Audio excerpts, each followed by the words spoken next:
who really offers a unique combination of combining petrophysics and math with some computer science backgrounds and brings them together in a unique way.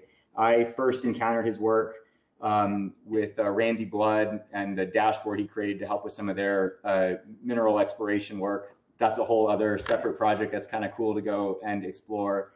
But it made me want to reach out and see more about his approach to petrophysics and how he's building new tools for his evaluations. There is a link to a GitHub repository in the chat. If you don't see it, if maybe I posted it before you joined, say I don't see it and I'll post it again. And that's all I got. I'm excited for today's talk, and please feel free to ask questions. I'm sure it'll be plenty of things that we don't understand, or there's somebody else who's certainly asking the same question that you're thinking. So make sure you ask. And with that, go for it, Scott. All right. Thank you, Kurt. And I want to thank both you and Mendy for inviting me. It's really rare that someone actually asked me to come in and talk about statistics and code. That's an uncommon occurrence for sure. And then not only that, but being given permission to put together a code notebook for something. So I've done a few code notebooks in the past, but I've never done one where I actually get to use it as the main portion of a discussion or a webinar. So I've definitely set myself up for some technical failure here, but we're going to move ahead either way. So the way I've got this kind of structured is I've got 5 PowerPoint or actually Google slides to go through. Then I'm going to jump into a dashboard that we've created for some of the critical mineral exploration work that we've been doing. And then I'm going to go into, well, I should say it's more of a web app, and I'm going to dive into one dashboard specifically to talk about, which I built a notebook for that we can go through. And so I'm going to go ahead and share my screen here and try to get myself navigated here. All right. So like I say, just 5 PowerPoint slides, and then we're gonna leave these slides behind. But the presentation today, or the discussion, I guess is probably a better way to phrase it, is about the critical mineral exploration project that Randy Blood, Ashley Dowds, and myself are all working on. And this is something that really Randy and Ashley started to work on, and they asked me to come in to work on some of the statistics, and I kind of assumed that I do some of the database management stuff as well. Now, my background is in geology, but I spend most of my time doing statistics type work. So I was really happy to join these two. I've worked with both of them for over a decade, so we've worked for many years together. And I think Ashley's supposed to be here on this presentation. I'm not sure if she is yet, but I told her if she is, then if people start asking questions about the chemistry, the geochemistry, and critical minerals, and I'm going to definitely rope her in for some of that. So the talk today is about the work we're doing in the Dunkirk Shale. The Dunkirk Shale is Devonian aged shale that outcrops, or at least outcrops that we're going to, are in western New York, near Dunkirk, New York, if you're familiar with the area. And Randy and I and Ashley have been going out in the field a number of times to collect samples, haul them out of the field, bring them back, process them.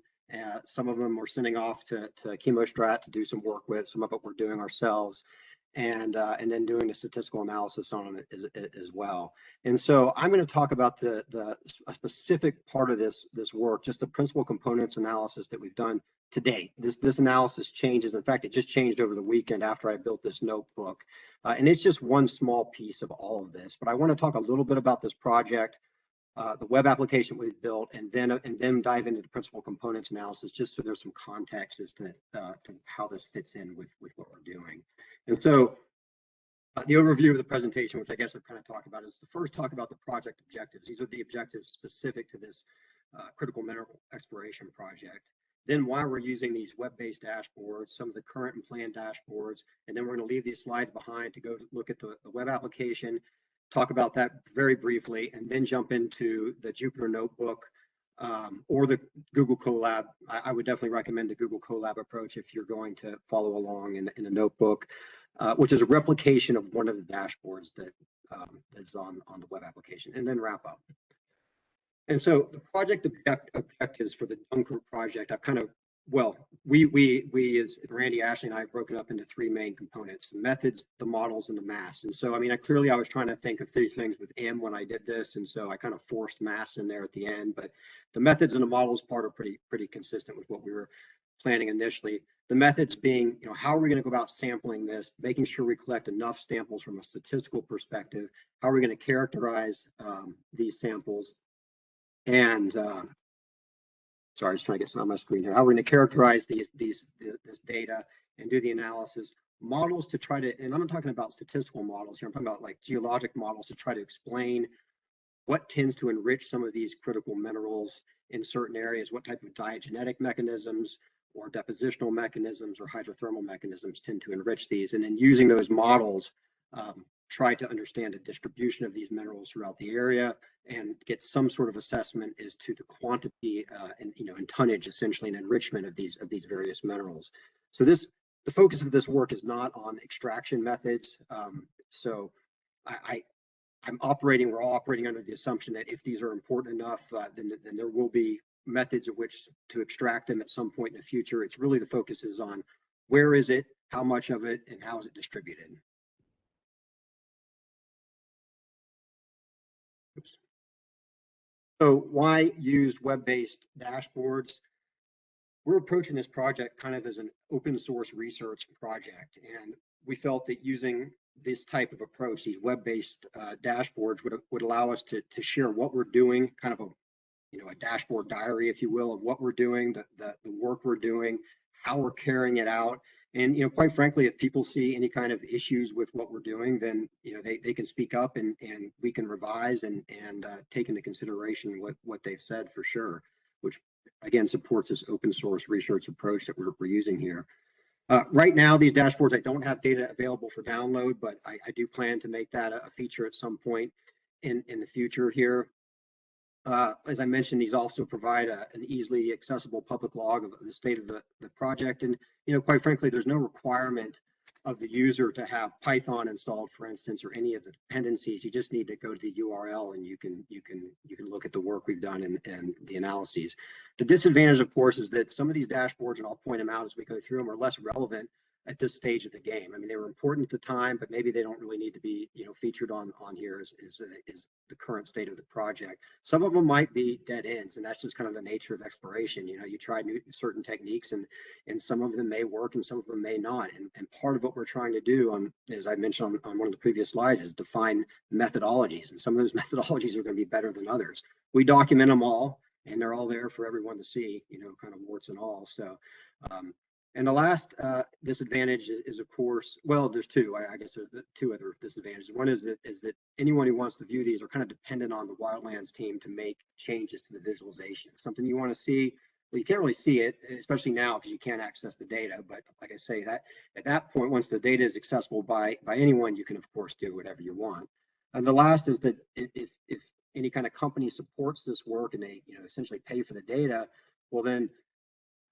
That data would need to be protected as proprietary per whatever company is supporting that. So right now, all the data we've collected has been done on our own time with our own instruments, with the exception of some data that was analyzed by Chemostrat, but is still owned by us. So it's safe for us to share any of it. Which if you've downloaded the notebook, then it's available in the notebook as well. Current and planned dashboards. Most of the dashboards that I'm like I say, I'm only going to talk about the other dashboards, the non-principal component analysis dashboards quickly, but a lot of them are just kind of for the mundane task of estimating sample size or determining how best to use the XRF instrument to get the most accurate and precise measurements and how to calibrate the tool.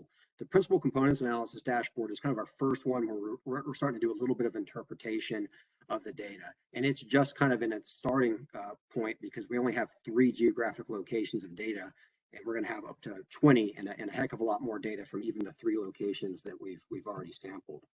There's a lot of dashboards that are planned, including continuing to build out the PCA work. I'd like to replicate this PCA work using a K-means approach just to see a different kind of method for breaking apart or clustering the data. I'd like to add map-based filtering so people can say, I want to see the data from this location or that location, or the distributions associated with these different locations. One thing that's been really important to me, at least from the beginning, is trying to get a good handle on the intra and interbed variance. I mean, we can trace a lot of these different beds within the black shales. For instance, one of the ones that's shown to be, or appears to be very important, is a black shale with pyrite bed that we were able to track, where there's a number of these that have a pyrite lag in them, and they tend to be enriched in some of these minerals that would be of interest here. We'd like to know what kind of variance to expect in those types of beds as if we trace it for, say, 100 meters to a few kilometers away. Of course, we need to compare these elemental abundances to that of various lithologies and crustal abundances as well. We also need to know, how do these abundances that we're seeing compare to actual places where they're mining these minerals? And then, of course, supporting analytics for any kind of model development we do, and flexibility to adapt to what, other people might have as good ideas to include as well. So from here, I'm going to jump into the web-based dashboard here. And this is the landing page of the web application. And you just kind of see the basic title of the project here. You see the 3 bullet points that I mentioned earlier. That's the methods, models, and masks kind of stuff that's listed right here. And then you kind of have, and this is the shameless plug, the author seeking any kind of financial assistance to offset these costs.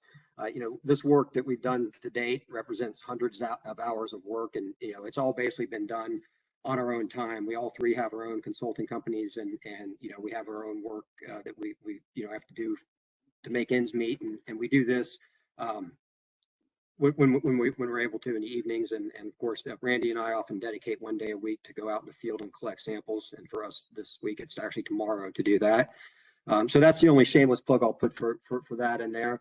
And then on the bottom you see a number of cards here, and each one of these represents a different dashboard, and in general these are going from left to right in chronological order. So you see a sample size dashboard, measurement windows dashboard, a comparison of handheld versus benchtop XRF data, a method for calibrating XRF data using k-means, and then of course the PCA dashboard that I'm going to talk about in detail today. So I show this so that you kind of get some context to how this fits in.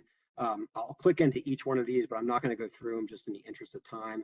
The sample size estimate, when we first went out, I should say we actually first went out, and then I did this analysis, and then we had to go out to the same place again because we determined we needed to collect a few more samples. So my first bit of advice was do the sample size estimate before you collect the actual samples. But this analysis here, we just did a simulation where we assumed a normal distribution, and I tried to define terms on all these, by the way. We wanted to measure some sort of effect size, which is going to be measured in standard deviation. So the question was, how many samples do we need to collect to detect some sort of difference as measured in standard deviations? And we want to balance that between how many samples do we need to collect and how many can we feasibly collect. Now, I don't know exactly how sensitive we need to be. So when I did this analysis, I ran it at a number of different effect sizes, half a standard deviation to a full standard deviation. And as you increase the effect size, as the difference is bigger and bigger, then it's obviously easier to detect that and you need fewer samples. So at half a standard deviation, for instance, if we're performing analysis of variance with 3 groups, well, then our median p-value is about 0.06 with 10 samples. Whereas if we were to collect 18 samples, our median value would be 0.009. So it's a much more statistically powerful sample size. And you can see the actual power if you look down here on the plot. You can change the standard deviations to see the impact of a larger difference, and all the plots will of course change. And yet one side shows a comparison using analysis of variance, the other side shows it with t-tests. And so basically the takeaway from this was that 10 samples seems to be reasonable to detect what we hope will be enough of an effect size of roughly 0.7 or 0.8 standard deviations or so. That might change in the future as we start doing some of the analysis and we say, hey, we need to have more sensitivity or perhaps less, and we can get away with less. I will tell you that collecting 10 samples from every single lithology from multiple locations is pretty burdensome, and Randy and Ashley and I have ended up with we're close to 1,000 samples already, and we're only 3 locations in. So it is a lot on the sample size end of things. The next dashboard was that we created was for measurement windows. This was just a way for our XRF tool, which is a handheld tool, we weren't sure exactly what the ideal measurement windows were for that tool. What I mean by that is that if you haven't run an XRF tool, which I had not, at least, if you haven't run one in the past, then what you need to do is you need to determine how much time that tool needs to spend in each one of its energy windows. And so for our particular tool, there's 4 energy windows: a main, a low, a high, and a light energy window. And the more time the tool is allowed to spend in that particular window, the more data it is able to collect, and therefore, ideally, the more accuracy and precision you should have in your measurements. Of course, that comes at the expense of blowing up the amount of time you spend analyzing these samples. So we ran a whole bunch of standards. We ran 5 standards, but we ran each standard at 10 times in each energy window, and collected data on this. And then we compared the measurements across these energy windows to determine what our ideal set of energy windows, with the idea being we want to do this for as short a period of time as we can without compromising accuracy and precision. And so there's a number of dashboards that kind of support this work on this page, but like I said, I'm not going to go through all these dashboards here. I should mention that I tried to build this dashboard so that it is as standalone as possible. So all of this text here is meant to explain what we're doing and why we're doing it. If it doesn't, just tell me and I'll work on it and try to make it better. The next dashboard that we built was one to compare both handheld XRF data and benchtop XRF data. The benchtop data was provided to us by Chemostrat. We ran handheld XRF data from our, really it's Randy's XRF tool, on one location, Point Roche, it's called, one location of samples, and we compared this data. We know that the benchtop data is expected to be more a better measurement, and that's kind of what we're seeing in our data as well. You can just see that on this general distribution where the benchtop data is in blue and the handheld data is in red. You can see a much tighter variance on the benchtop data. It's also shown here in this box and whisker plot. And you can, of course, go through and look at different elements and compare all of them as you go through. And then you can apply some statistical tests to compare these, which is what you're looking at here. So again, that's another thing we did. This is a dashboard that, I mean, for me, I think maybe for Randy and Ashley, it was useful. I don't know if it's that helpful to other folks, but we went through and we did the analysis. The last one I'm going to talk about before jumping into the actual principal components analysis is the k-means method that we used for, well, we haven't used it yet, but we've tested it and we're evaluating it as a potential use for calibrating the XRF data. As I'm sure you know, if you run a bunch of XRF samples, you also run standards for those samples so that you can correct your data and your measurements. Not only at the beginning and the end of when you're collecting data, but throughout the entire process. So the typical way, as I understand it, of doing that is to run a number of standards that have a pretty good representation of everything you'd expect to encounter in your samples, and then correct the data based on the difference of your data to that of the standards. Except a lot of times that correction honors one or two of the standards more heavily than it does others, and that's done largely as a maybe as a subject matter expertise decision or a subjective decision based on what you think your samples are most similar to. But you can bypass that by using a k-means approach where you can compare your samples to the standards, and then you can determine how similar your sample is to a particular standard, and then use that distance, that k-means distance, the Euclidean distance specifically, as your weights for adjusting your standards. So we tried this. We compared our centroids, which are the X, it's kind of hard to see here, to that of all of the samples in the standards we ran, and then we compared that analysis, the k-means approach, to that of the conventional approach, and they are different. And at this point, we're not moving forward with this approach, but we might. We haven't had time to really fully investigate this at this point. And then finally, there's the PCA dashboard, and this is the one that I'm going to jump into the actual notebook here in just a minute. So I won't spend much time here today on this particular dashboard, since we'll be spending much more time on it in the notebook. But this dashboard was a principal components analysis applied to our XRF benchtop data. So the benchtop data came from 3 different locations, and it represents 85 samples, although you'll see here it says 200 samples right there. And this data says 200 here because, as I mentioned very briefly a few minutes ago, Just this past weekend, we added about another 115 samples to the data set, which you don't have in the code notebook. I apologize, I just didn't have time to update that, but it is on the dashboard here. And the way this, the reason we did this is because we wanted to try to better understand how the elements that we're measuring in XRF are related to one another. And we also wanted to understand what kind of relationships, if any, exist between the elements in the lithology. And obviously we would expect there to be some relationship because, I mean, different lithologies are in large part different because they have different elements in them. So we would expect to see those differences there. So the first part of this dashboard is just visualization. You know, what's the data look like? What's the distribution look like for all the elements? What's the distribution look like when you bin things by lithology?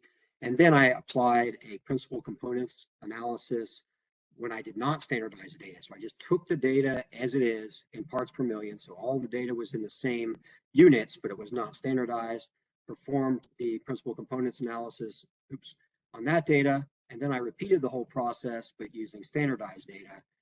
And that's the output here. And so what I'm going to do today is I'm going to go over just the standardized approach to the principal components analysis, just because both are very similar. Just the other one just had the only added step of standardizing the data first. Both provide insights that are similar. I wanted to look at both, so I did both. So I'm going to jump into the Jupyter notebook now. Again, if you're following along, great.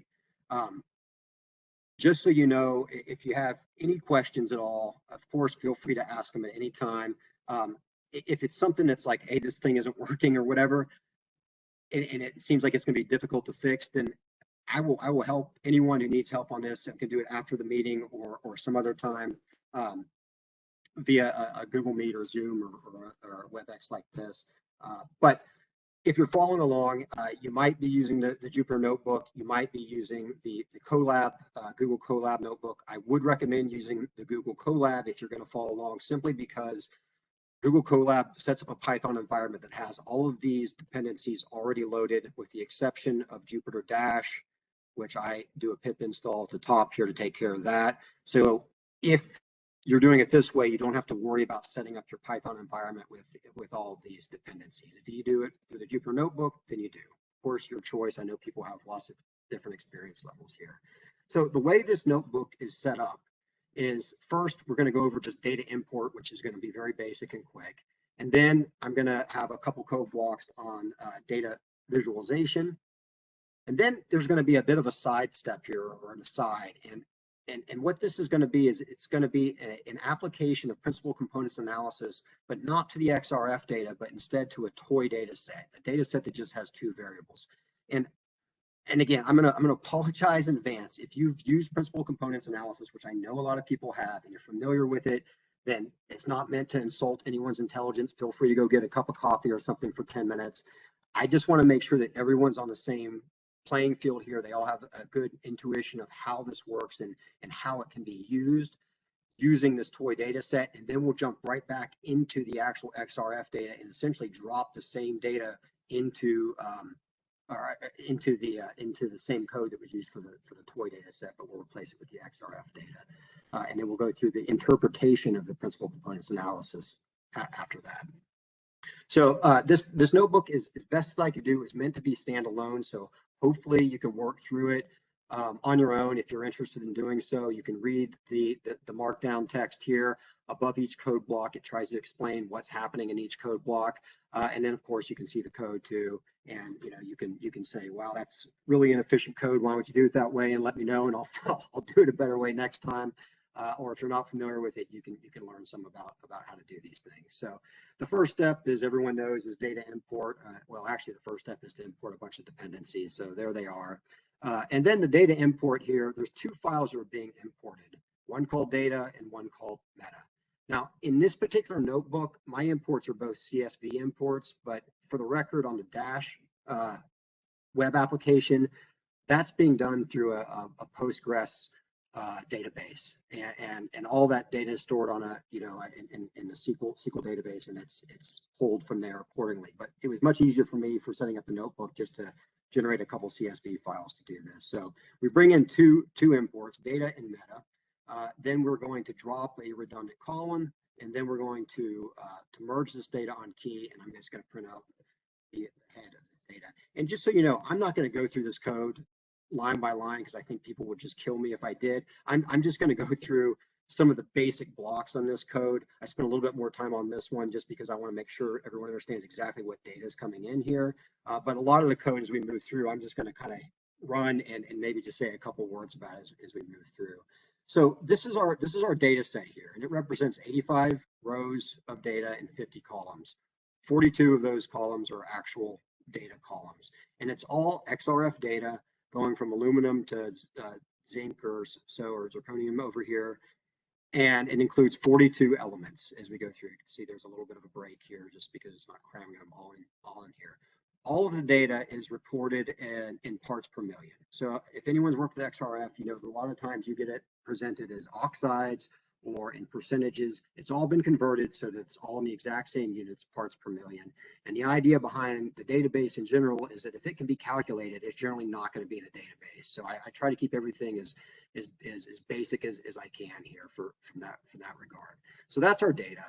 The data that was referred to as meta is these last few columns here, and that includes sample ID, the lithology, which is very important, and it ties into a lot of what we're going to be doing today. The location where the data came from, the formation, the Kellwasser thickness. Kellwasser is important to us. It's a major extinction event.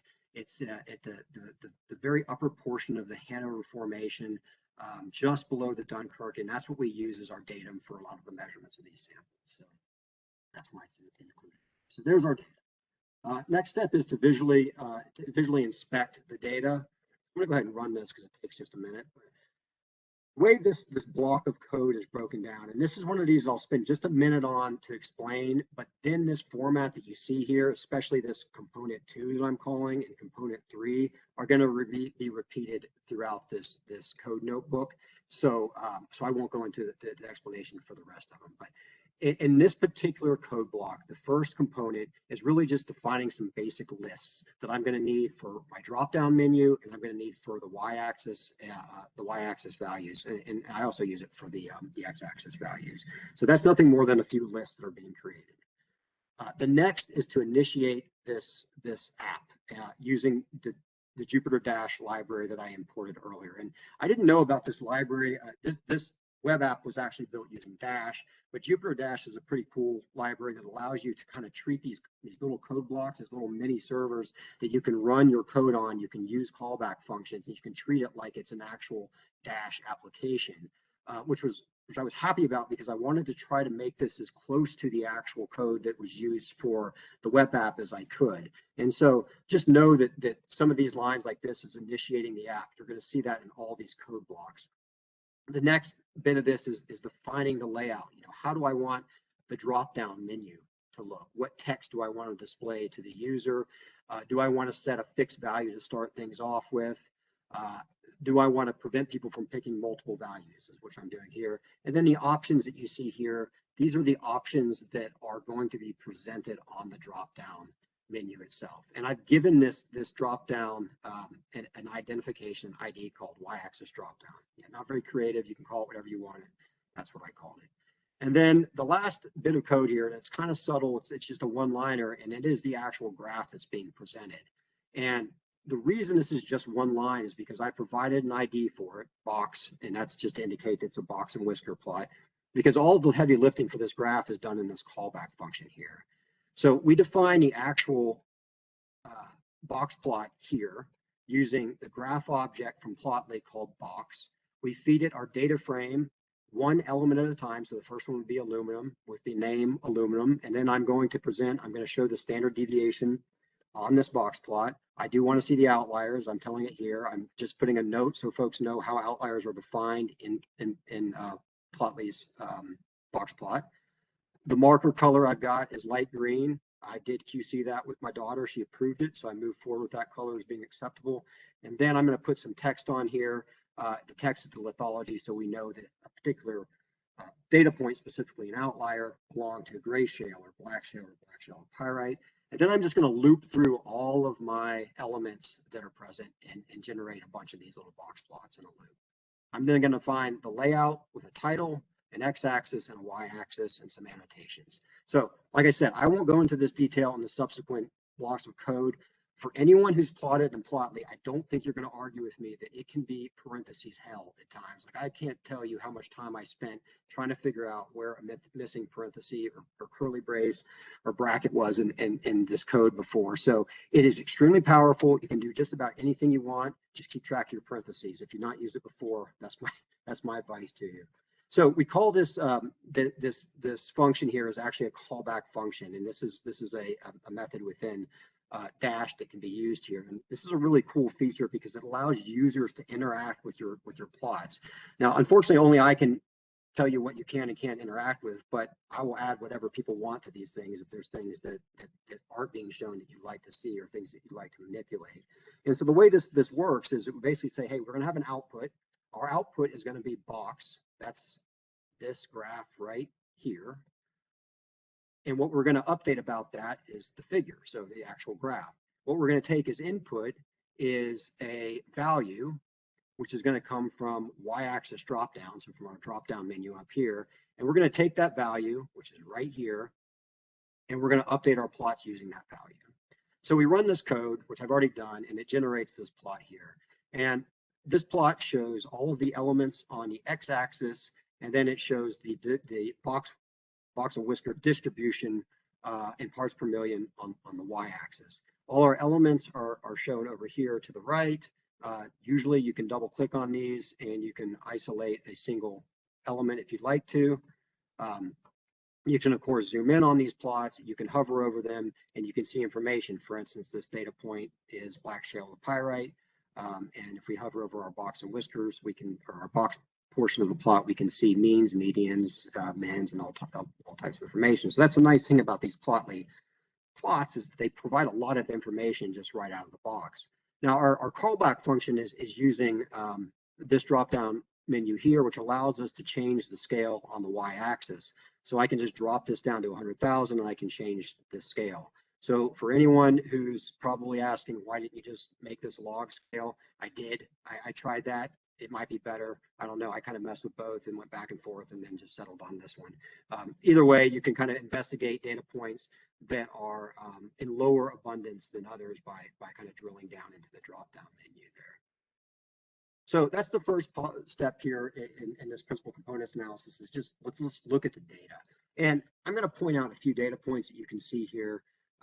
There are data points that I would call unusual data points here and also here, and these belong to iron and they belong to sulfur. Now, you can probably figure this out without drilling down any further, but if I hover over this data point, you see it says black shale with pyrite, black shale with pyrite, black shale with pyrite, black shale with pyrite. Okay, so you kind of get the idea here. Most of these data points all belong to a certain lithology, black shale with pyrite. And if I were to drill down even further into this, into these axes here, and look at some of these other ones, you see black shale with pyrite on almost all these outliers that I hover over here, except for that one was gray shale.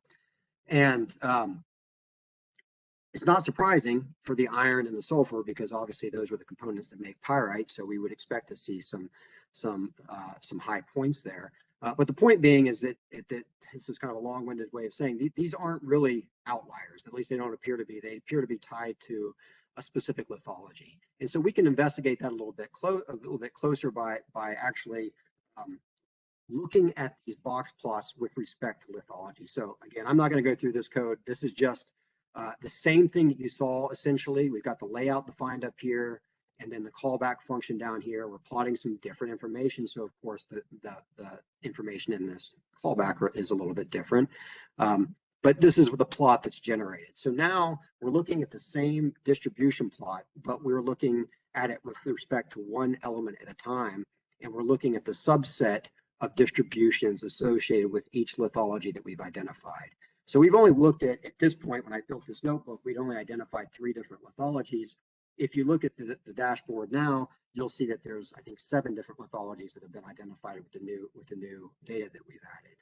And so if we go and we look at the iron and the sulfur, which we saw was higher in the box plot above, we see that almost all of those high data points associated with the iron are tied to the black shale with pyrite. Same story with when we look at the sulfur as well.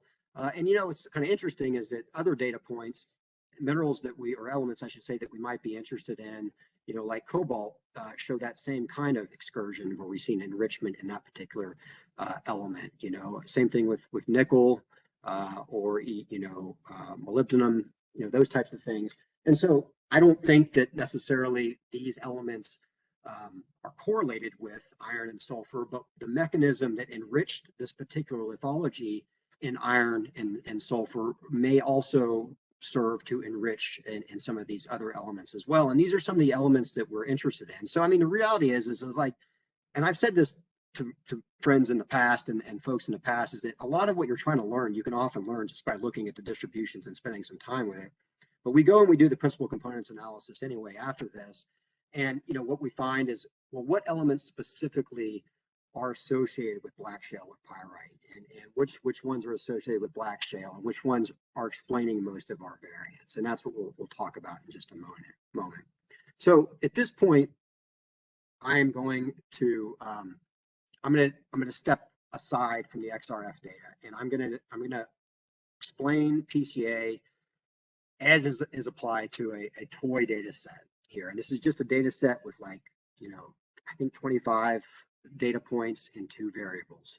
So this is where I was saying, if you're familiar with PCA, this is a great time to, maybe go get a cup of coffee or something like that. If you're not, then the whole intent of this section is to try to explain what PCA is and how it's working here.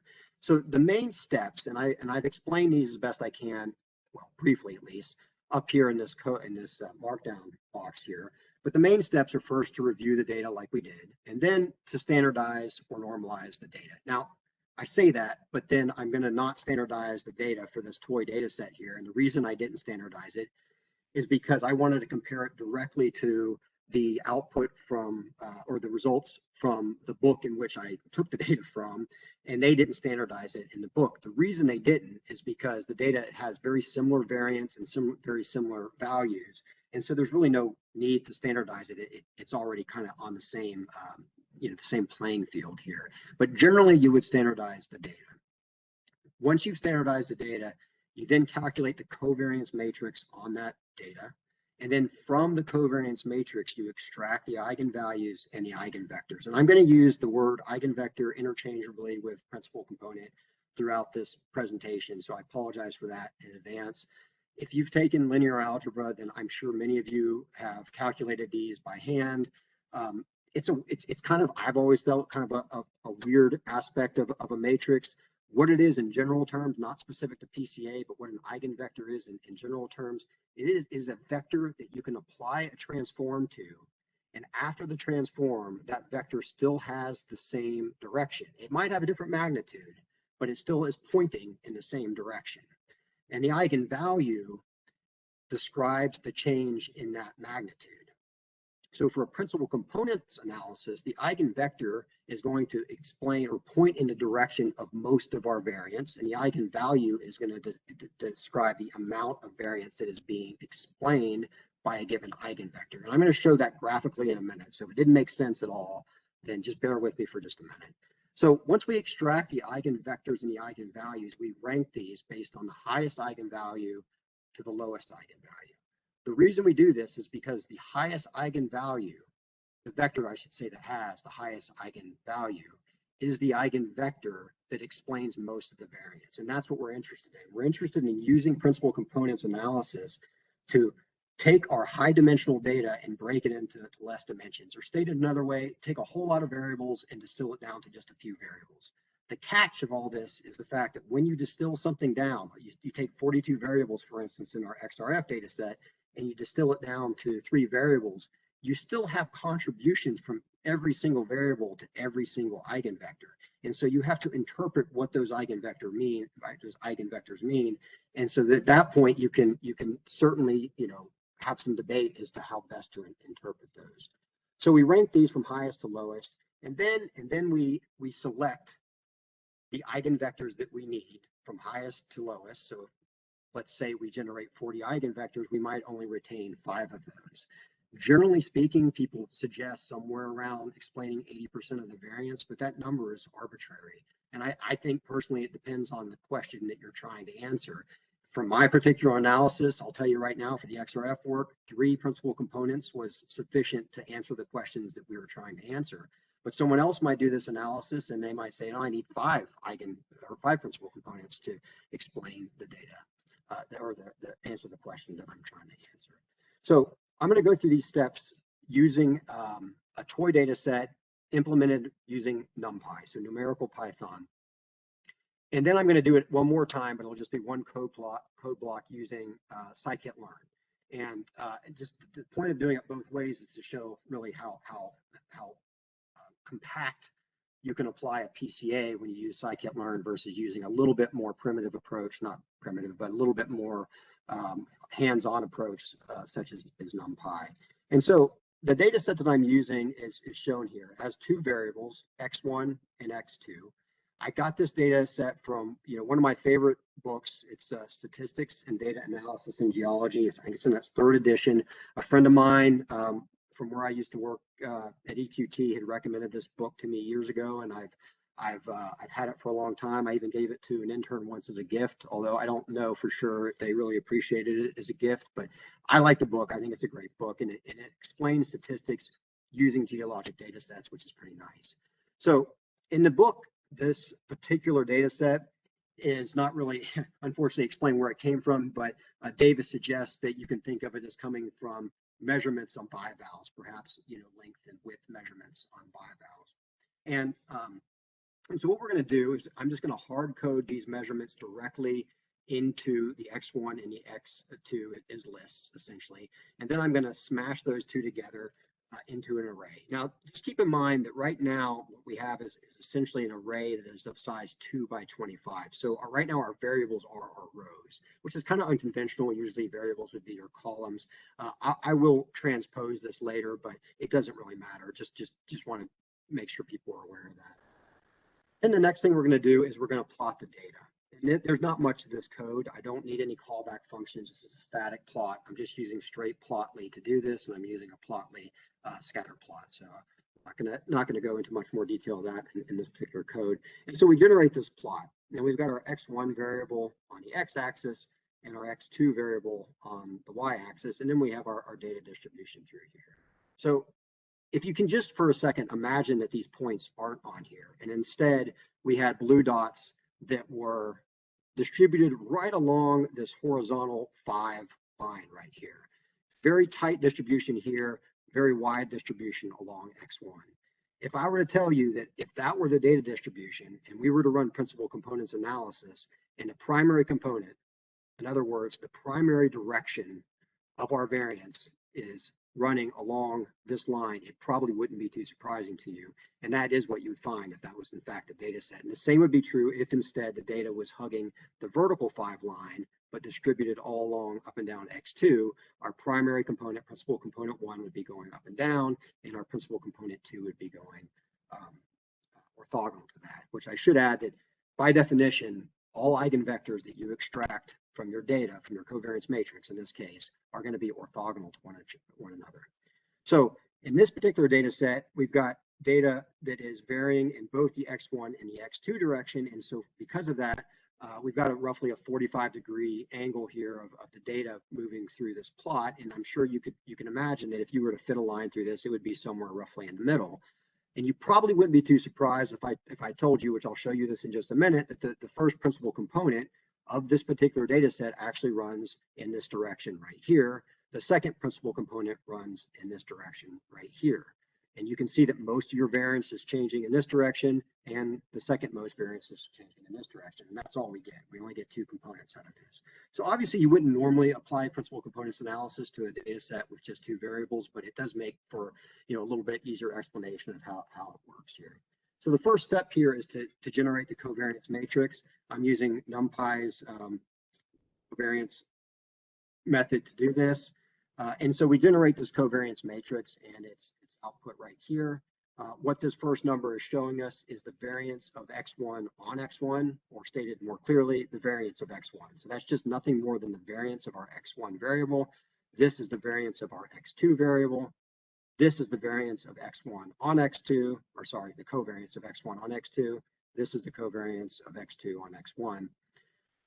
And so you can see that this particular, well, any covariance matrix along the diagonal is just going to be the variance of each variable, and then it's a symmetric matrix. So, either the upper triangle or the lower triangle provides you with the information that you need. And so then what we're going to do is we're going to extract from this the eigenvalue and the eigenvector. And I'm going to use NumPy's linear algebra eig function for this. I didn't code this from scratch because that would just seem way too tedious. But this at least extracts both the eigenvalues and the eigenvector from our matrix. Now, I'll point out that when you use NumPy to do this, it doesn't care about which one of your eigenvalue was higher than the other. You have to sort these things out on your own. So what you'll see here is that the output of this is that this is the first reported eigenvector here, these two numbers. So that's the change on x1, that's the change on x2. And then this is the second eigenvector, change on x1, change on x2. This is the eigenvalue for this eigenvector up here. This is the eigenvalue for this eigenvector up here.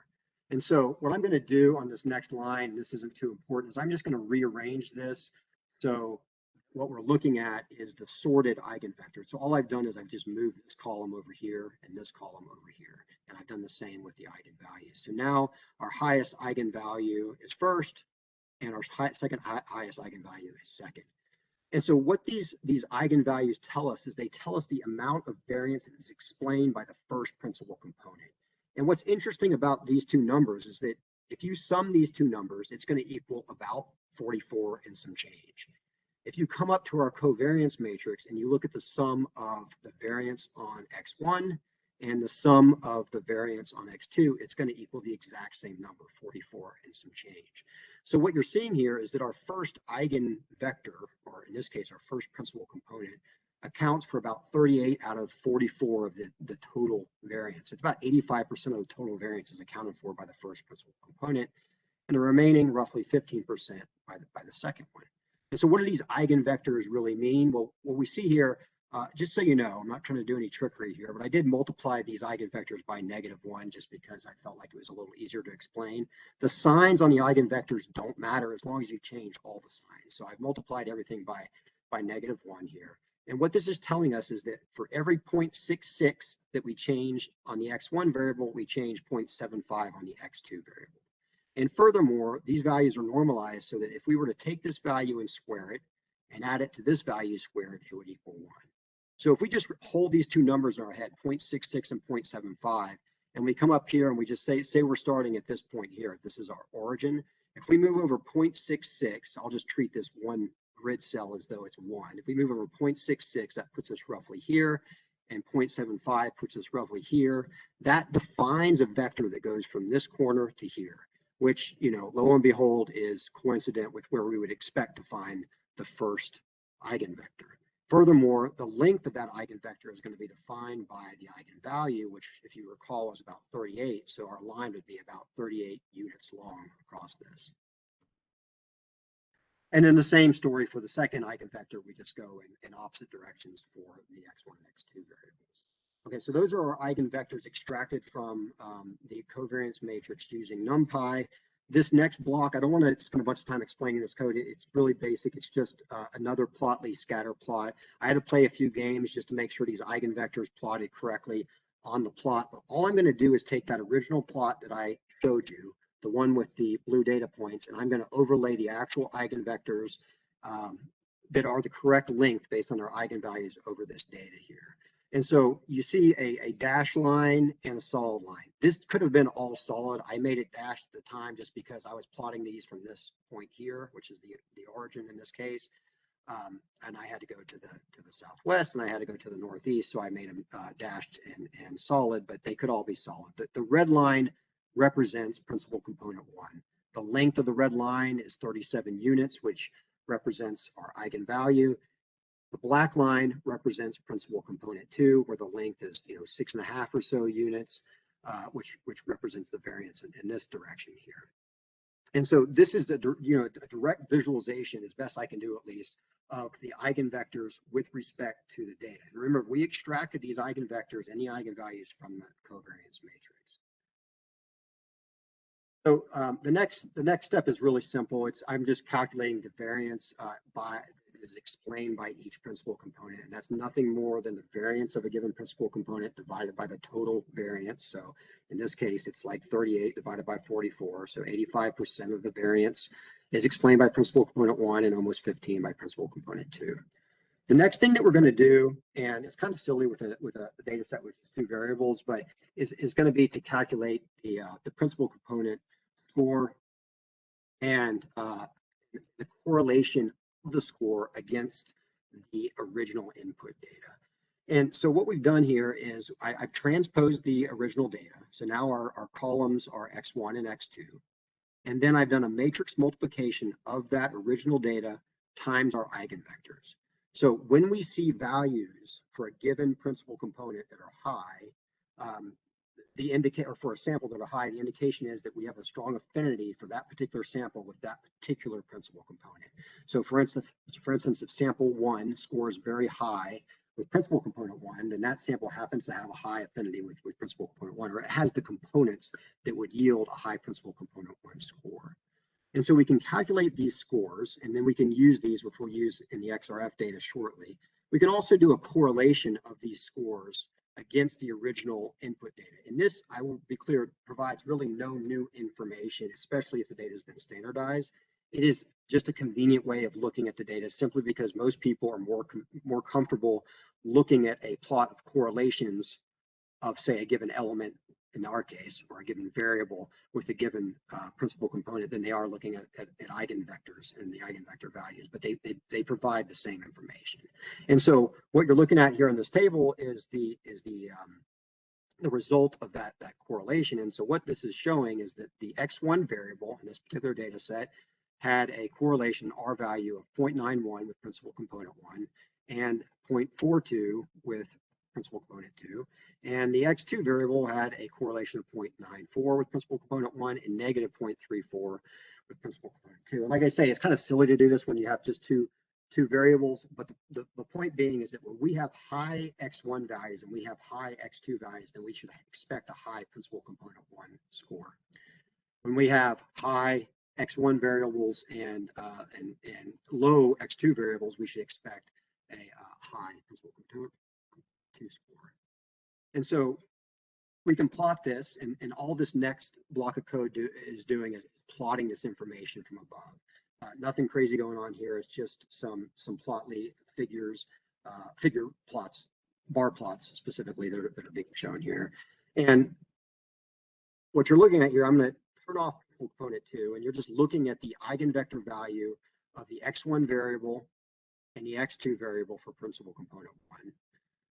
And so you can see that when X1 is high and X2 is high, so too would you expect to see a high principal component 1 score. And just the opposite for principal component 2, where X1 and X2 go in opposite directions. And that's consistent with this plot here too, where X1 increases, X2 decreases, for instance. And again, like I say, no new information here with the correlation, but like I say, sometimes people are just more comfortable looking at correlations. The values on the y-axis do change, but the interpretation is the same. Both X1 and X2 have a high correlation with principal component 1, and then it's inverted for X1 and X2. So this will be quick, I promise. But for doing this exact same analysis, but instead of using NumPy and calculating the covariance matrix, extracting the eigenvectors and eigenvalues, organizing the data so that the greatest eigenvalue is largest, if we instead use scikit-learn to do this, then we can do it much more compactly. So I just started over with all the data. So here's the data once again, X1 and X2, exact same data. This time I went ahead and transposed the data right out of the gate because I need to introduce this to scikit-learn. I then define or instantiate a PCA using the PCA class from scikit-learn, and then I instantiate the model here by fitting this PCA to our data, to our X data. So that's this data right here. And this right here is the entire principal components analysis. It's 2 lines. And it could have been 1 line. I just, for convenience, broke it into 2 lines. Once we've done this analysis using this this object here, we can extract attributes. We can extract the components, which are the eigenvectors. We can extract the explained variance, which are the eigenvalues. And we can extract the explained variance ratio, which is the percent variance explained by each one of the principal components. And so we run this, and I didn't plot any of this. You can look at it closely, you can take my word for it, but the eigenvectors from scikit-learn are identical to the eigenvectors of NumPy. I did multiply these by -1 just so that the signs match, but otherwise they're identical. The eigenvalues from scikit-learn match the eigenvalues from NumPy.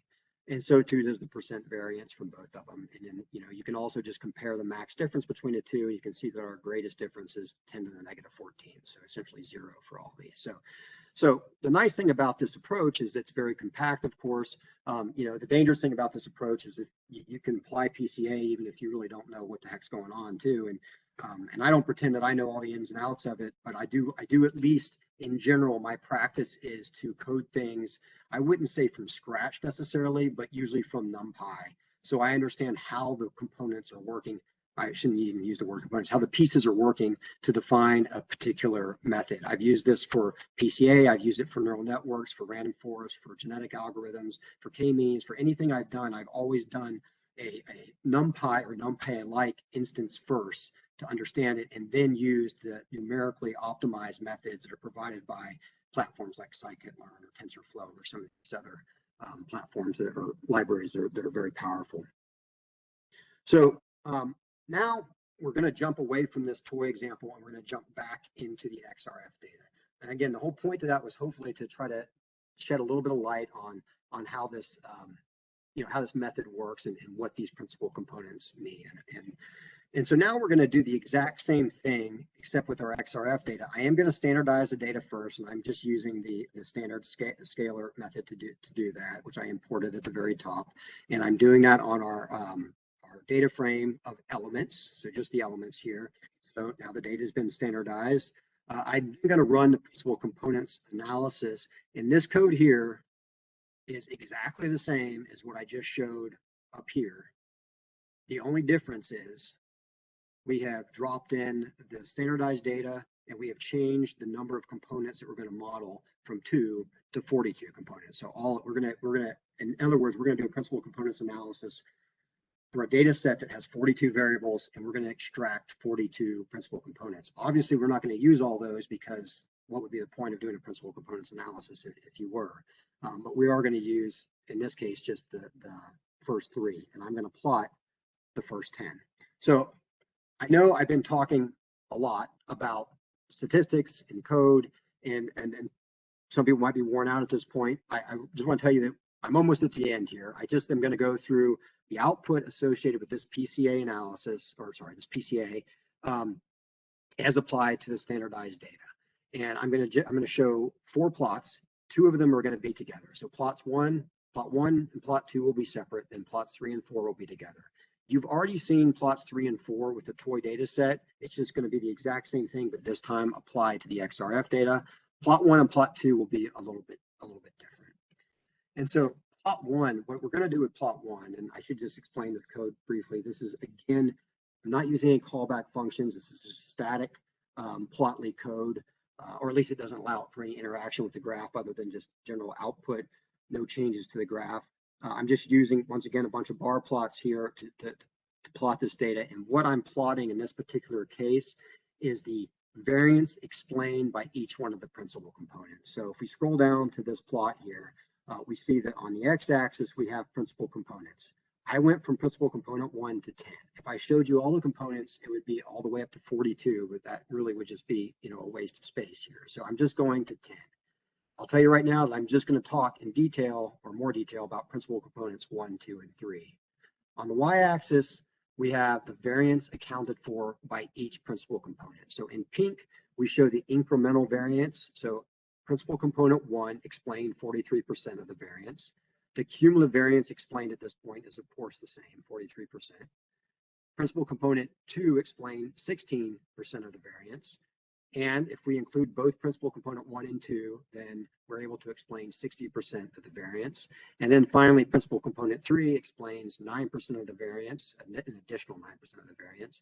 accounting for 70%, almost 70% of the overall variance. And I mean, I personally think this is pretty incredible, no matter how you interpret the data. The fact that you can take three components, I should say, and you can distill a 42 variable data set down into these three components and account for 70% of your variance is pretty neat. It's pretty cool, and it allows you to really get some insight into your data.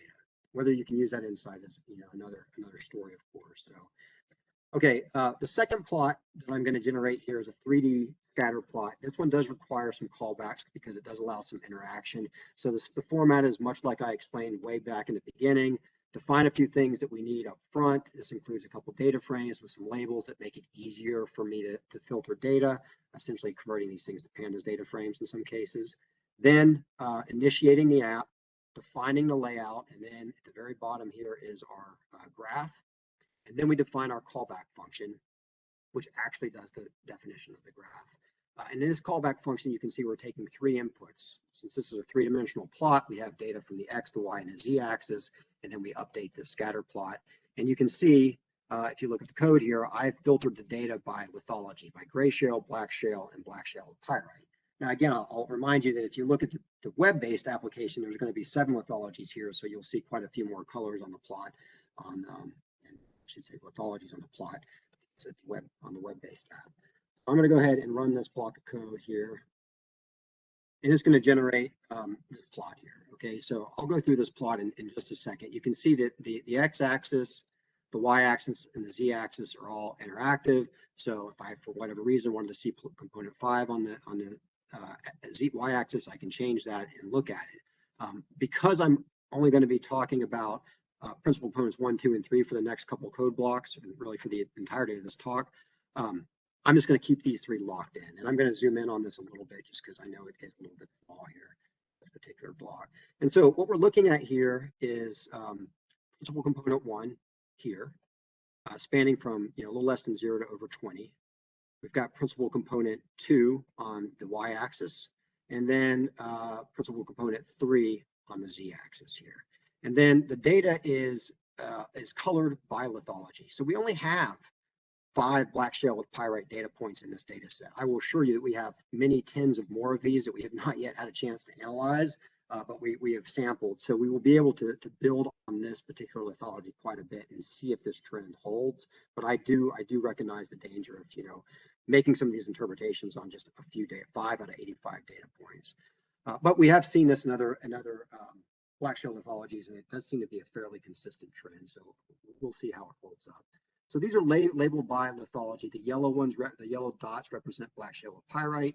The black dots represent black shale, and the gray dots represent the gray shale. And the nice thing about breaking this out by lithology is, at least for me, it makes it a little bit easier to interpret things. I mean, for me, it's easier to think about the characteristics of a lithology than it is for me to think about the specific eigenvector values of a given principal component. And so seeing this helps to at least clarify some of the things that we're seeing here. So what we see if we take these one component at a time, if we look at principal component 1, well, let me back up. If we take this one lithology at a time, if we look at the black shale with pyrite lithology, we see that the main principal component that separates that from the pack is principal component 1. In fact, the samples that are characterized or labeled as black shale with pyrite tend to have very high principal component 1 scores. And so we know a bit about black shale with pyrite, so we can make some inferences on that right off the bat. If we move to the black shale lithology, then we can see the main component that differentiates that from the pack is principal component 2. The black shale lithology has higher principal component 2 scores. And then if we look at principal component 3, it's a kind of interesting one here, is that it's the gray shale. It spans very low PC3 scores to very high PC3 scores. In fact, I'm going to take off these other elements here and look at this again. So now we're looking straight down the principal component 3 axis here. And one of the things you see about this gray shale is that this is probably a pretty coarse description of the lithology. I mean, we can see a blob down here. We can see another blob up here, another blob up here. And I personally am not really that comfortable saying that the same lithology is characterized by both the highest and the lowest principal component scores. I'm sure if we look at these samples a bit closer, we can probably refine our lithologic descriptions here a bit to account for some of these changes, but we can also use the principal components to try to understand that too. I mean, what does it mean to have a high principal component 3 score? What elements would we expect to be enriched in for that to be the case? And what does that tell us about a lithology? So there's clearly some work that we can do here, and that probably goes for all of these lithologies, but this one is the most obvious example here. So this plot to me was very helpful for trying to understand some of these principal components. It's also helpful for characterizing the lithologies as well. Okay, so last plot, and I promise after that I'm gonna stop talking here. The last plot is plot 3 and 4 together. This is, just make this a little smaller here. This is again a callback type function that we're using. So same layout, define some stuff up here that we need for the plots, initiate the app, define the layout, define the callback functions, and then run the server here. Okay, and so what we're going to look at here is the and I know I've got a divide by zero issue here. I just didn't worry about it in this particular notebook. But what we're going to look at here is the plots by principal component of the eigenvector and of the correlations. And this is what the plots that I showed earlier when we were looking at the toy data set. So the first plot is the plot of nothing more than principal component 1 eigenvectors for each one of our elements. So we're going to have an eigenvector, essentially a direction of our principal component for each one of our elements. And so this plot shows, you know, values that when high will yield a high principal component 1 score. Values like iron and, you know, sulfur and, you know, nickel and molybdenum, and basically all of these that are, you know, kind of in the range of 0.2. And then values that when low yield a high principal component 1 score. And so this is the plot showing the eigenvectors associated with each principal component the eigenvectors associated, or the values associated with each element of principal component 1. But it might be easier, like I say, to look at this with respect to correlation. If you look at these two plots, you'll notice, I'm going to go a little smaller, see if I can show them both. You'll notice they're exactly the same. There's no new information that's being carried by this plot that's not already in this one, especially since this data is standardized. The range on the y-axis is different, but the trends are identical. The interpretations would be identical as well. And so you can see that when we look at this, what we're looking at is that we've calculated the principal component score for each sample for principal component 1. We've done that again for principal component 2, 3, 4, 5, all the way to principal component 42. And what we're looking here is the correlation of that score against the original input data.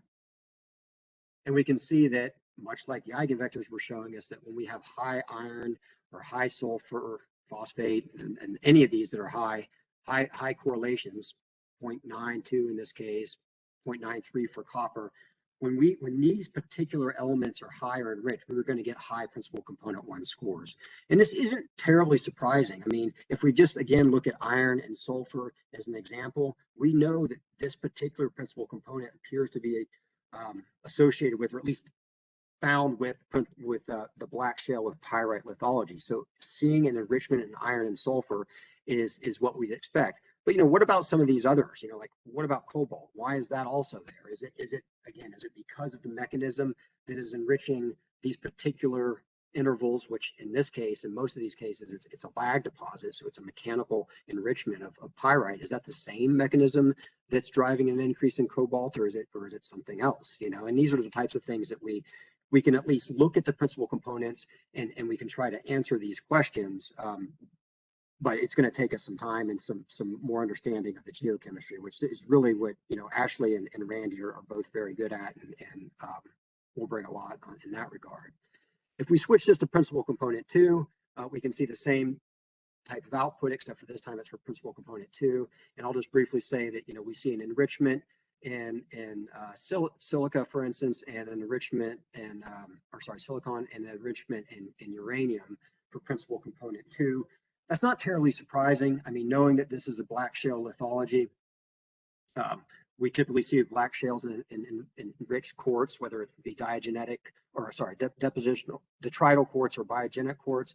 We also see an enrichment in uranium associated with, you know, it being bonded to the organic material.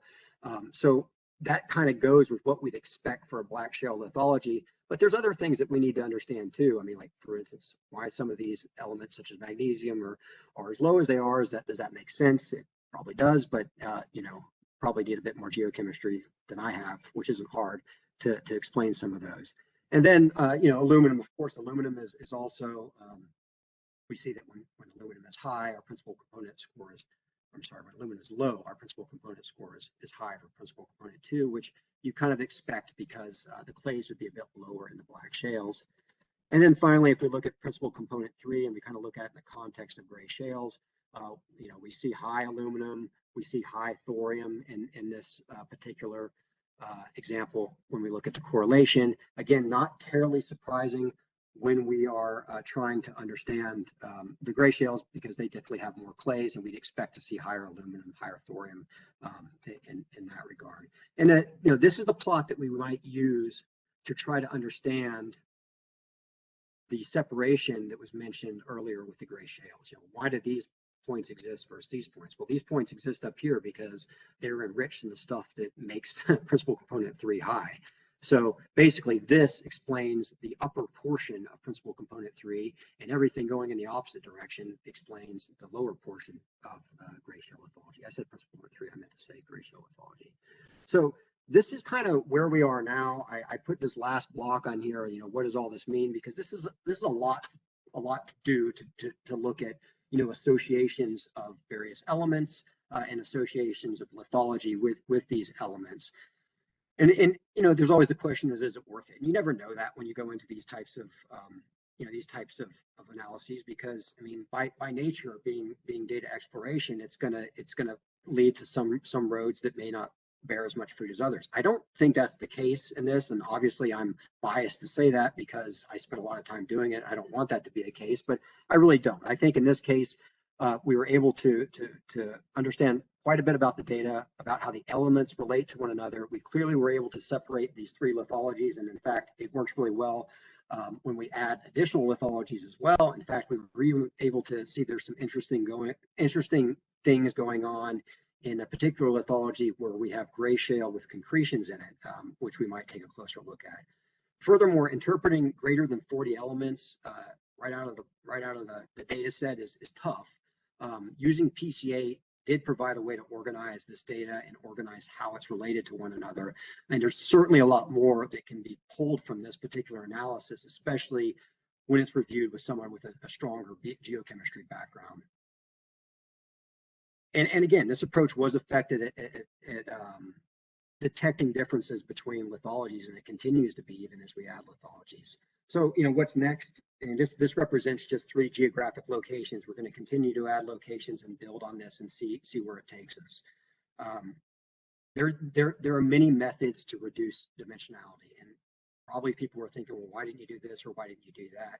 I mean, I guess to that I'd say I hear you. I can't do all of them. I'm going to do a few of them and see where they take me. I found oftentimes that applying these different methods often leads to very similar interpretations, but that's not necessarily always the case. I will definitely apply a k-means analysis to the same data set, mainly because I've done it much more than I've done PCA. I'm more familiar with it. I think it's easier to interpret, easier to explain, and I'm curious to see what type of output it yields in comparison to PCA. And again, this study is largely open source, and we're trying to put all this stuff out there. I mean, this notebook is for you or anyone else to use and share as you'd like. And any suggestions are, of course, welcome for other plots. And so, like I say, I've talked for a long time. I really appreciate everyone's attention. I really appreciate the opportunity to come and talk about statistics and coding. I don't get an opportunity to do that very often. I really enjoyed it. So thank you. I'm going to stop screen sharing as soon as I figure out where it is here. Well, we may want to leave it up if somebody has more questions and wants to look at something. I can put it back up. If anybody has questions, feel free to either type them or unmute and ask. I will just start it off and ask if you can talk a little bit about how you think you talked through it a little bit, but with the PCA analysis, how that's kind of guided your interpretation and thinking about the number of components that, how you interpret that for mineral assemblages that relate to each of the key number of geologic intervals that you might, or rock types that you want to classify. And then also a little bit about how you maybe think of how it has helped you think about covariance between different elements, and maybe how you, if I don't know if there's a next step of sort of feature engineering to figure out which elemental ratios might be more useful, instead of just looking at gross concentrations. Yeah, I mean, so the questions were elemental rate. We haven't included elemental ratios, of course, yet. So that's definitely a next step. I know in the past XRF work, especially XRF work that Randy's been involved with, you know, he focuses a lot on some of these different enrichment factors and ratios, and that is something that we can certainly include. As far as how these relate to mineralogy, I mean, I can guess just because I've, you know, worked in these black shales in the past of what mineralogies are likely present there, but we haven't run the XRD analysis yet. We do have some support from USGS to do some of that analytical work, and so we'll have that mineralogy that we can lay over that in the future, which will be, you know, really helpful to see there. And certainly right now, the lithologic classifications that we've used, I mean, I'll tell you, like, there's not, they're very coarse. I mean, there's certainly a lot more that we can add to that. I think for me, at least, it's easier to start in that way, to start in a more coarse fashion and then high grade as we go, take it kind of one issue at a time. For instance, I really don't like that gray shale spans all of PC3. That I think that's something's going on there, and we need to understand what's driving that. I am sure that if we were to look at some of the other, like the black shale lithology, for instance, and maybe make those dots a little bit smaller, we would see some differences in there that warrant investigation. I can't answer it yet just because I haven't done it yet. One of the things about the gray shales I will say though is that, and we just noticed this past weekend, is that those concretions that were present in some of the Cleveland samples, the Cleveland shale samples, really did make for a different elemental composition in the gray shale. In fact, we saw enrichment similar to what we were seeing in some cases with the black shale with pyrite. And so there's certainly a lot more that we can do on the lithologic side. So I guess I would just have to say that'll be something that we'll add as we build upon this particular analysis. Did I probably missed a couple questions there. If I did, I apologize.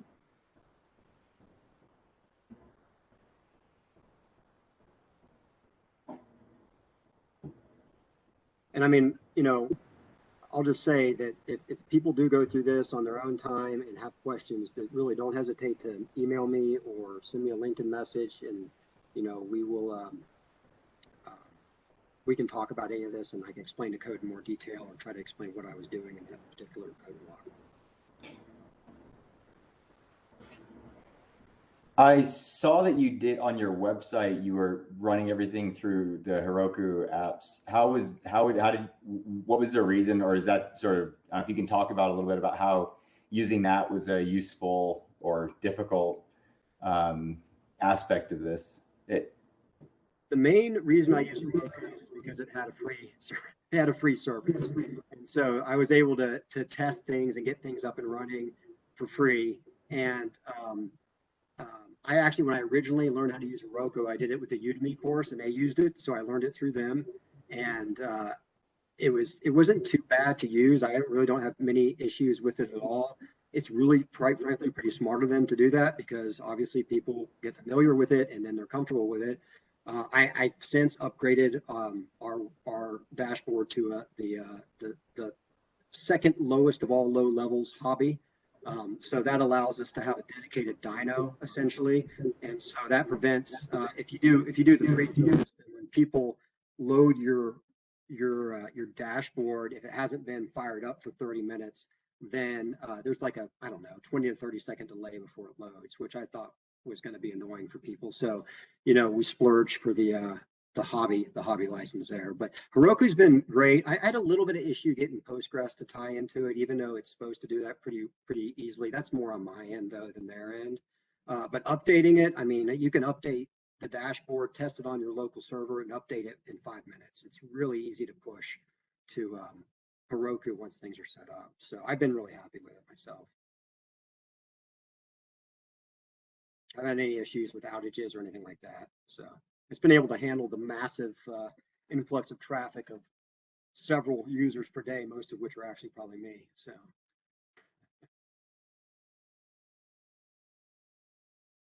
And someone asked in the chat, will I send a link when ready, when the data can be downloaded? Yeah, I mean, it's going to be on the dashboard. I'm going to have I'm going to add a map to that. I'm also going to add the capability to slice and dice data and extract what you want. I got to wait on doing that. I want to make sure that we're all okay doing that, and then I can do it in a somewhat controlled fashion there. So.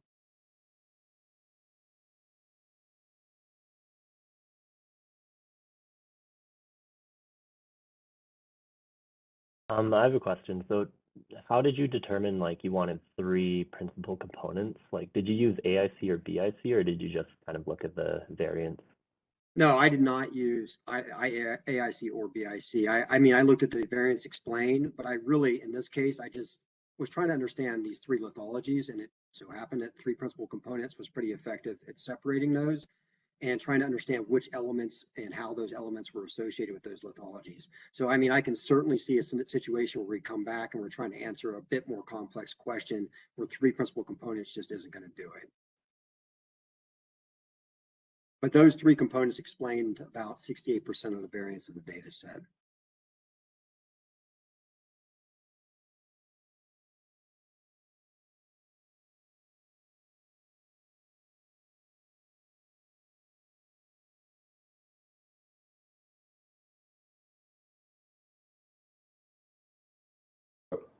Can you talk a little bit about the analysis? You built that pretty cool design of experiment tool where you could sort of see the strength of a signal and how many samples you would need to be able to confidently detect it.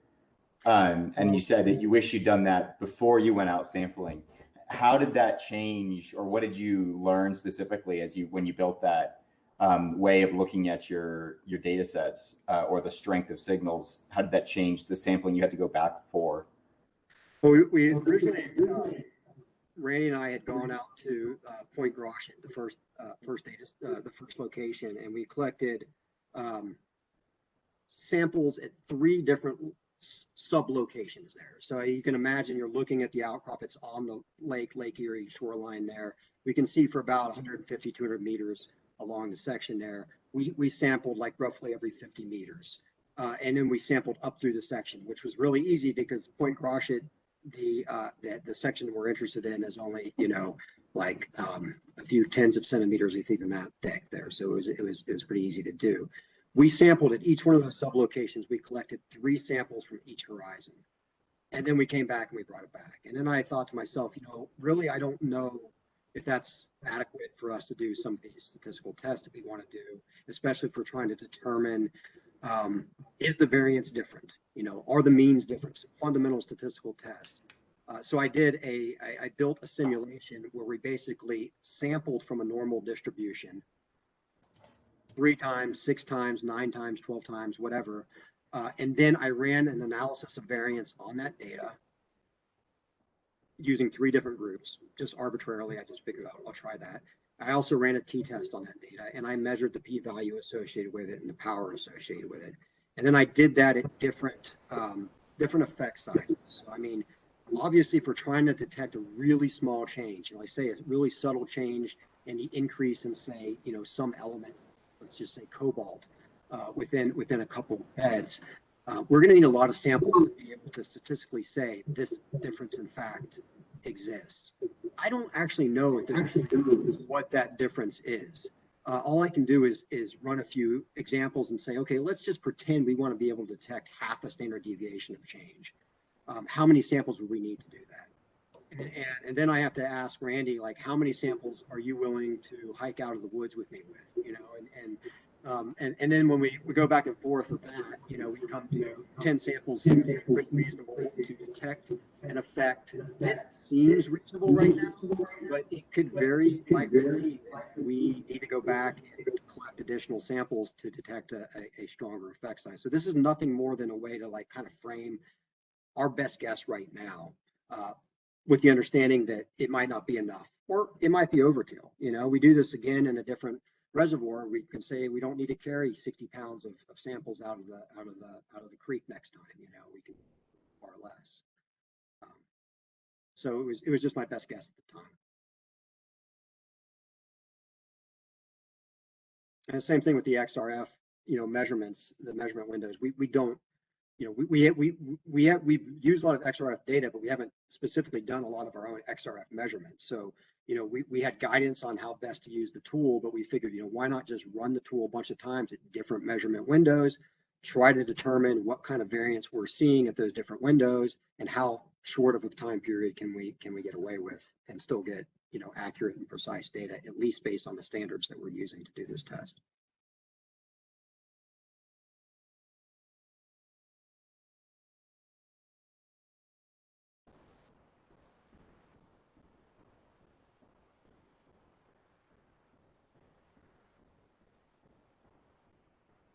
Does anybody else have questions they'd like to ask? Yeah, I have a question. So, Sure. hey, Scott, thanks for your presentation.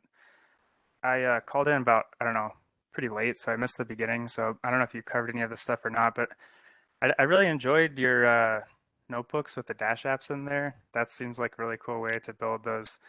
I've never really seen anyone use that so effectively before, so I'm glad that you showed that. Oh, You thanks. asked, yeah, that was pretty cool. And before I ask my question, I want to ask, did you say how we can get the notebook? Can you post that? Yeah, Is there a link? there is. Let me see if I still have it in my, I'll send it right there. It is. So you can go to that Git repo and you can, Perfect. either clone it or just use the Google Colab method, whatever you prefer there. There's a README file in there that walks through the, the process to get it up and running. Thanks. I wanted to ask about if you have used this concept called I think I've seen it called an element loading plot before. I have not. Um, so I've seen it to be really useful in explaining, like you said, you do this PCA and then you said the features and they can tell you why the features are grouped together. Mm, It's real similar to your, do you mind sharing your screen again? sure.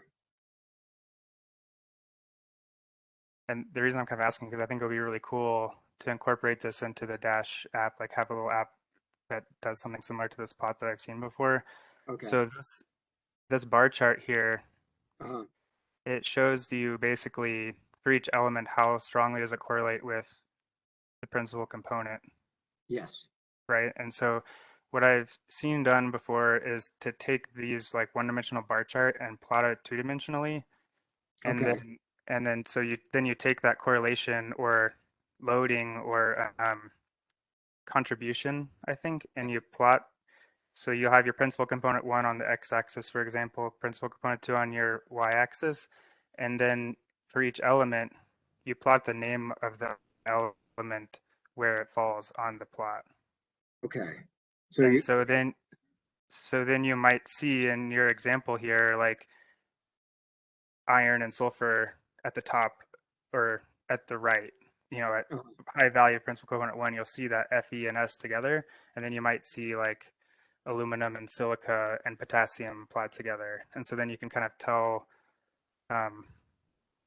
it's hard to explain a, yeah, a data visualization over if you send me video. an example of the visualization, I can Yeah, try to let me recreate actually, it. can I paste a screenshot in the chat? I'm not really WebEx. I'm not either actually, so I'll defer to Let me Kurt on try that. to get the snipping tool going. Or if not, I can share my screen actually. Let's try this. Oh, I think Kurt might have posted something that's an example of this. Looks like.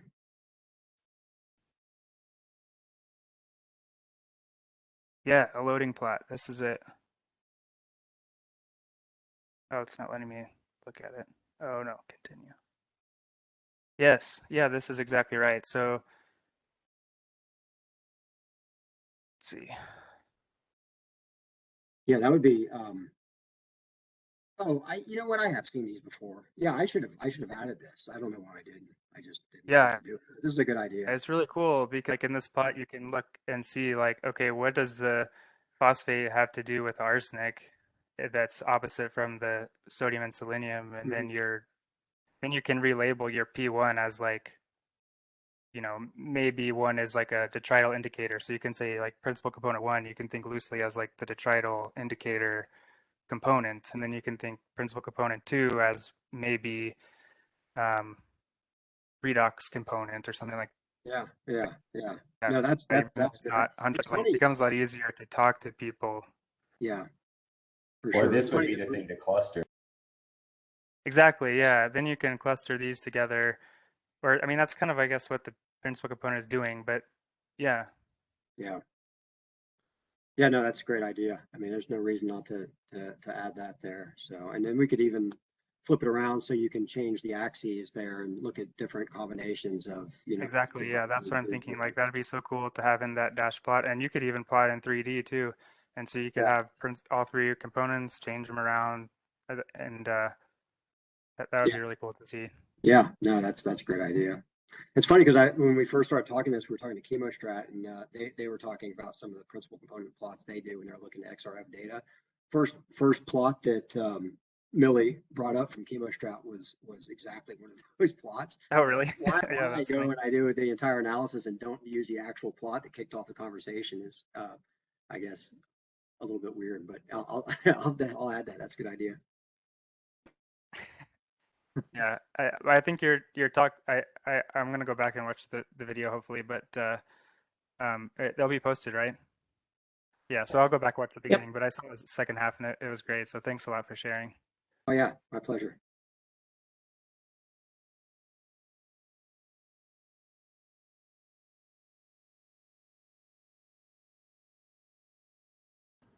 Ashley, have you been here the whole time? She has. I have. Do you have any comments or corrections to make? No, no, you did great. I'm glad that you like this stuff. But it was very useful. I learned a lot, so thank you. And yeah, I really like that idea of that loading plot. I think that'll be really interesting. That'll help us, kind of discriminate some of the stuff. And it just makes me more excited to get some XRD. So Great. Well, I want to thank you so much for putting this all together. For those of you that didn't download or try and run the notebook, it's super easy to get it going in Colab, and then you can see a lot of it and look at it in GitHub. And of course, go to the Wildlands Research website for what Ashley and Scott and Randy are working on. There's YouTube videos. There's a lot you can learn more about their project, which is another interesting digital geology project that sort of will have interest to many of you for different reasons. I'm so glad you guys all were able to participate today. I really appreciate you, Scott, you putting this together. I certainly learned a lot and have to go think about some changes that I want to do to my workflow. This was tremendous. Thank you so much. You're welcome. Thank you. Thanks a lot. Good time. Thanks, guys.